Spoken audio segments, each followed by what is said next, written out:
Well, meantime, a group of UWM students recently zigzagged along the Mississippi Valley, visiting 3 states in 2 days. They went to rural areas that leaned Democratic, but surprisingly turned Republican this time around. Veronica Macias talked to students who say the flip has nothing to do with either party.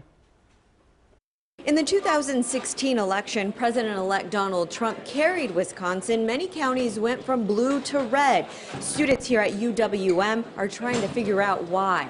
It's bingo night in Mabel, a rural town in Minnesota. Here, 18 UWM journalism students and 2 instructors came to talk to farmers, hunters, and your average small-town worker to learn why Trump shocked the nation with a win that pollsters never saw coming. Counties that heavily voted Democrat flipped to Republican, giving Trump a victory. These were all counties that went pretty heavily in Barack Obama's favor last time and even in 2008. So why were they flipping?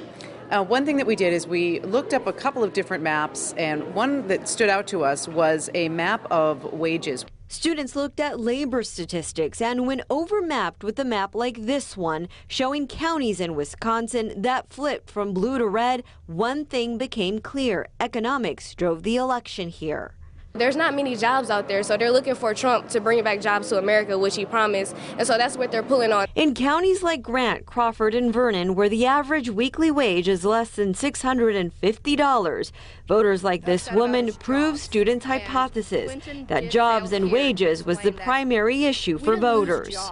It wasn't because she is a Republican and she really wanted to vote for Trump. She had disagreements with Trump as well. Students are hoping their stories will help understand the rural vote in America, especially in Wisconsin, where a recount is underway. I'm Veronica Macias reporting for the Now Milwaukee. Now, students are going to put together a presentation with all their stories at MediaMilwaukee.com, which will launch next week. They also plan to look at why Democratic voters didn't head to the polls like they did for President Barack Obama here in Milwaukee County.